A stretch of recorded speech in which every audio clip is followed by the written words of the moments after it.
अस्सलाम वालेकुम। पाकिस्तान की बांग्लादेश से आने वाली सीरीज़ बड़ी दिलचस्प उस लिहाज से होगी क्योंकि वर्ल्ड वर्ल्ड कप वनडे की प्रिपरेशन स्टार्ट हो गई है।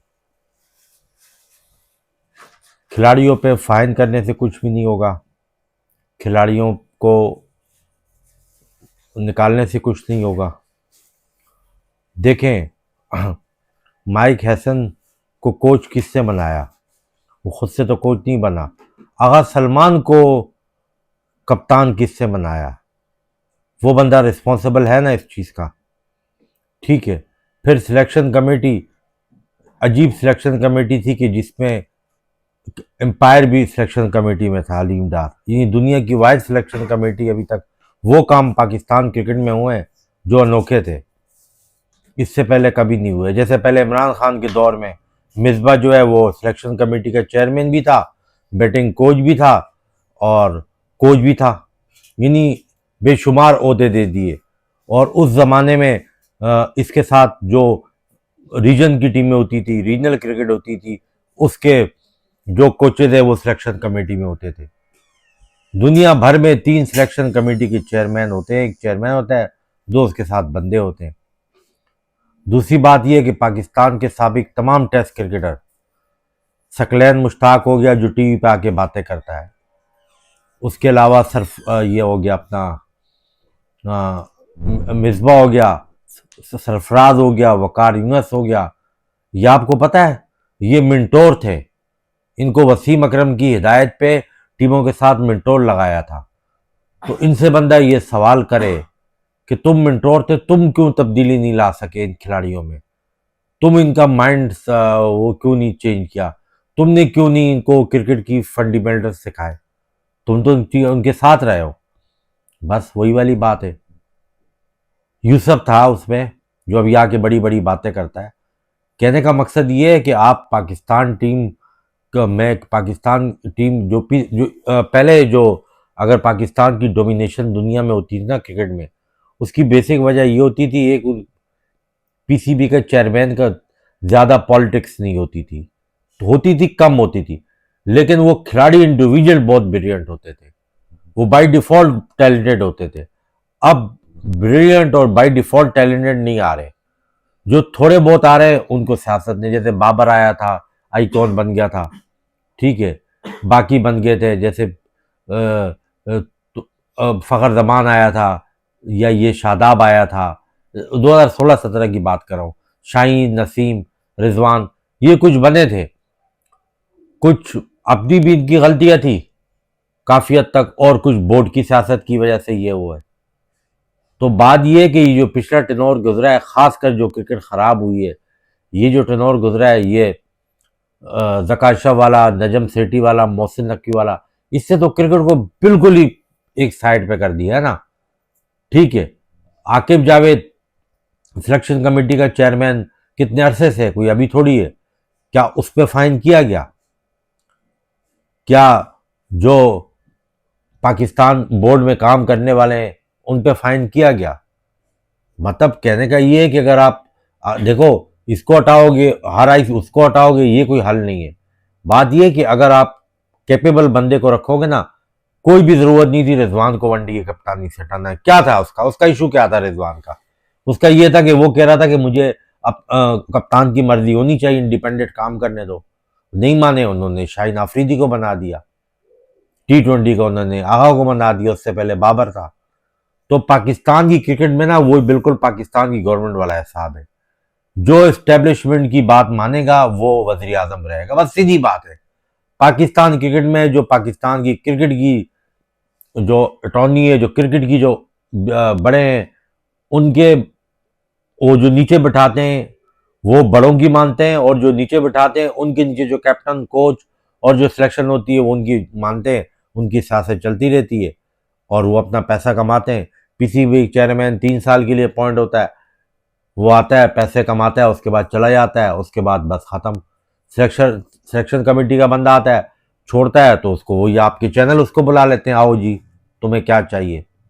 बासित अली ने कितना अरसा सिंह की जो ना कोचिंग की है, आज बैठा हुआ है यार वहीं पे और अपना वीलॉग चला रहा है। कामरान अकमल अभी तक चाह रहा था मुझे पीएसएल खिलाए, डोमेस्टिक में लड़ता था मुझे खिलाएं। बातें करते हैं यंगस्टर को लाओ। शोएब मलिक का चाह ही नहीं था कि वो क्रिकेट छोड़े, लीगे छोड़े, बड़ी मुश्किल से समझ लो कि धक्के गिरमान से पकड़ के निकाला है। हफीज तो मुंह बनाता था कि 21 के वर्ल्ड कप के बाद बीवी को बोल चुका कि मजीद, वो तो चाह रहा था कि 22-23 का वर्ल्ड कप खेले। इनके तो भूख ही नहीं मिटती क्रिकेट से, इंटरनेशनल क्रिकेट से रिटायरमेंट के। आके ये बड़ी बड़ी बातें करते हैं टीवी बैठ के, ऐसे होता है तो ऐसे टैलेंट होता है तो यूं टैलेंट होता है। ठीक है, तो कहने का मकसद, वसीम अकरम को तो खुद निकाला है जबरदस्ती, ये तो रिटायरमेंट ले रही था 2003 में। इसके अलावा सईद अनवर को भी इन्होंने निकाला था, आमिर सुहेल को, वकार यूनस को, इनको तो खुद निकाला है इन्होंने। मेरे पॉइंट को समझने की कोशिश करें आप, जो मैं कहना चाह रहा हूँ। मेरा पॉइंट ये है कि आपके पास टैलेंट नहीं है। आपके पास जो मौजूदा सेटअप में तीनों फॉर्मेट के जो प्लेयर हैं ना, टेस्ट, वनडे और ओडिया, वो T20 के, वो उनके साथ आप कोई पाकिस्तानी, कोई लॉयल पाकिस्तान में है 2-3 बंदे जो कि, और उनको आप पावर दें कि आप अपने मर्जी के फैसले करो। पाकिस्तानी क्रिकेट आप यकीन करें कुछ अरसे में सही हो सकती है तीनों फॉर्मेट की। आप एक काम करें, पहले आप जो सिलेक्शन कमेटी है उसको पूरी आज़ादी दे दें कि कोई पीछे से ना आपको वो नहीं करेगा, ना आप सोशल मीडिया के प्रेशर में आओ, ना किसी की फ़ोन पे करो, आप सिलेक्ट करो। विथ कप्तान को पूरी अथॉरिटी दो, कोच भी हो लेकिन कप्तान का रोल ज़्यादा, कि इनकी कम्युनिकेशन से कप्तान को आप बोलो आपकी मर्जी, और फिर लॉन्ग टर्म रन के लिए आप कप्तान अनाउंस करो।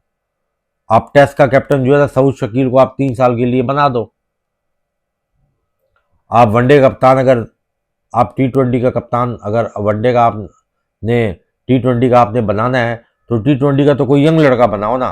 फखर जमान भी नेक्स्ट, मैंने आपको बता चुका उसके बारे में। बाबर ये हो गया, ये हो गया, आगा हो गया, रिजवान हो गया, शाहीन, ये सब आप ट्राई टेस्ट नसीम। तो यंगस्टर में आप साइम अयूब भी है, ठीक है, या उसके अलावा जो अभी टीम में नहीं आया और वो टीम में आना है, जो कि आपकी अंडर 19 या मर्जिंग में जो लड़के हैं, उनमें से किसी को बना दो कप्तान, और उसके साथ एक ताकतवर कोच रख लो, लेकिन पाकिस्तानी रखो, और उस बंदे, वो ताकतवर कोच ऐसा होना चाहिए जिसका कोई एजेंडा नहीं हो, जो परफॉर्मेंस बेस। 3 साल के लिए आप तीनों फॉर्मेट के कोचेज रखो। टेस्ट मैच में भी आप टेस्ट मैच के हिसाब से आप कोच रखो, ठीक है। आप ऐलान कर दो, पॉलिटिक्स भी खत्म हो जाएगी, और ये इन पे पैसे काटने से कुछ भी नहीं होगा, ठीक है ना। यूं काट लिया, वो काट लिया।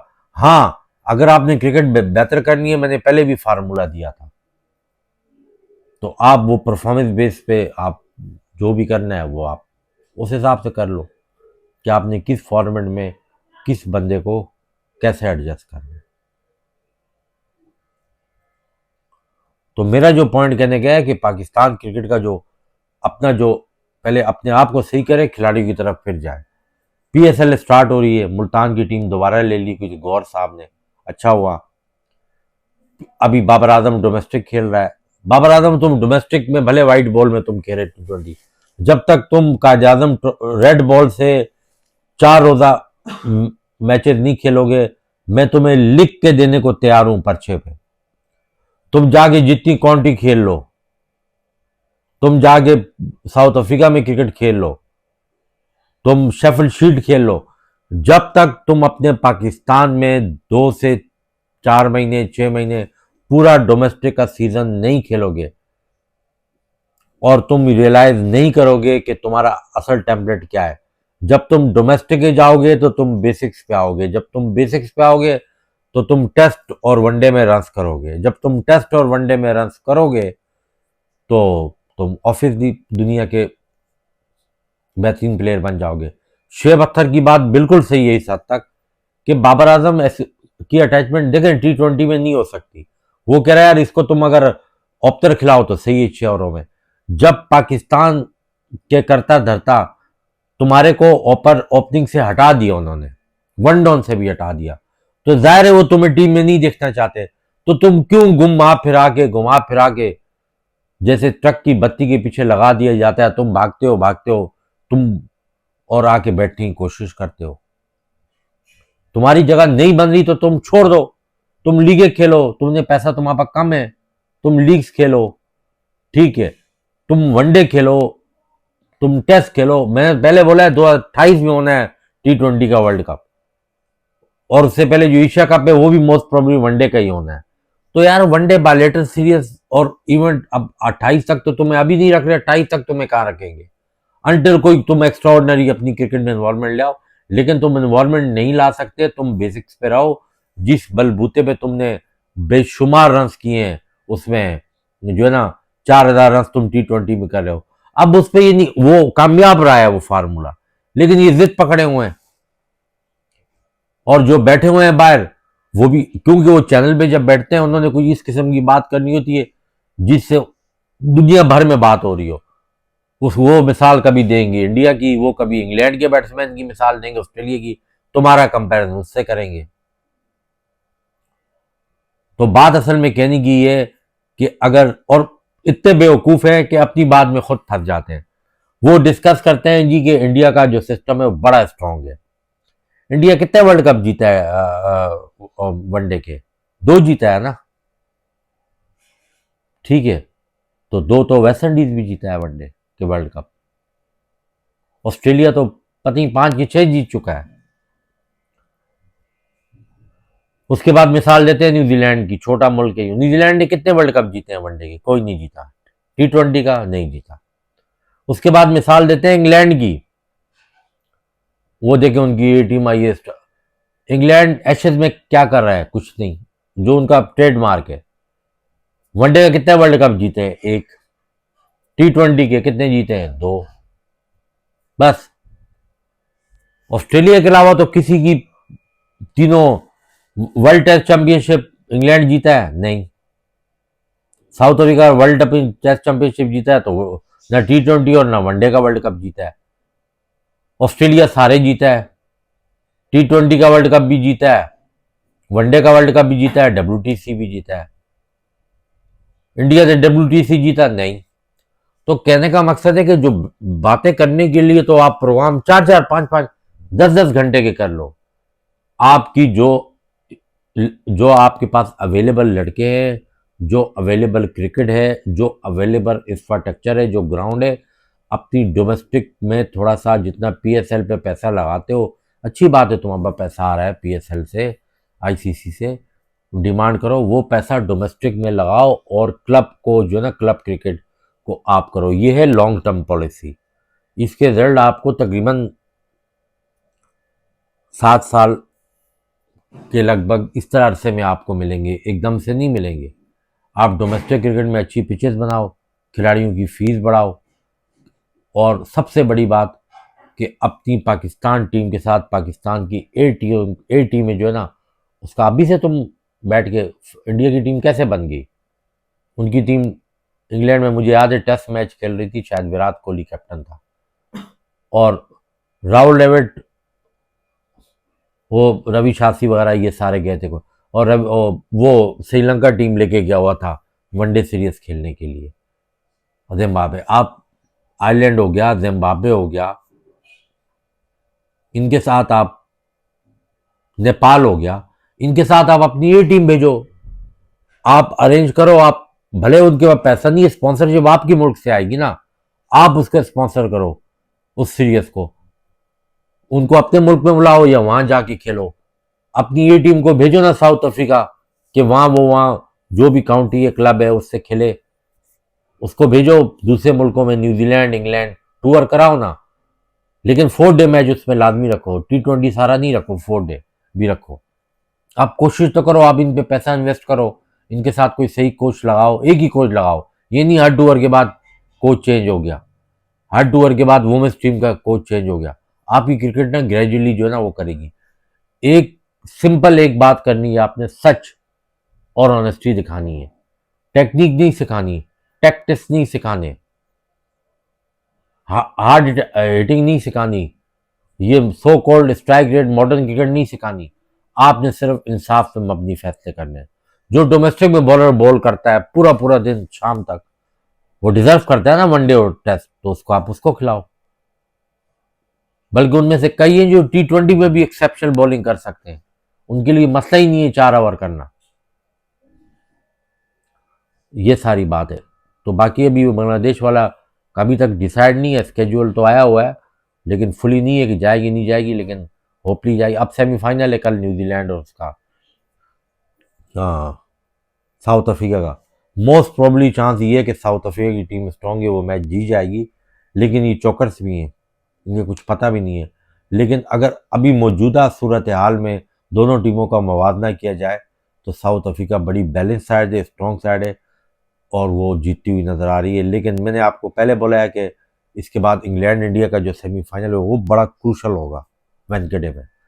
तो अभी वर्ल्ड कप है, फिर उसके बाद PSL है, IPL है, बाकी क्रिकेट है, उस पर भी बात करेंगे और फिर नेक्स्ट कंटेंट में किसी और टॉपिक पे बात करेंगे।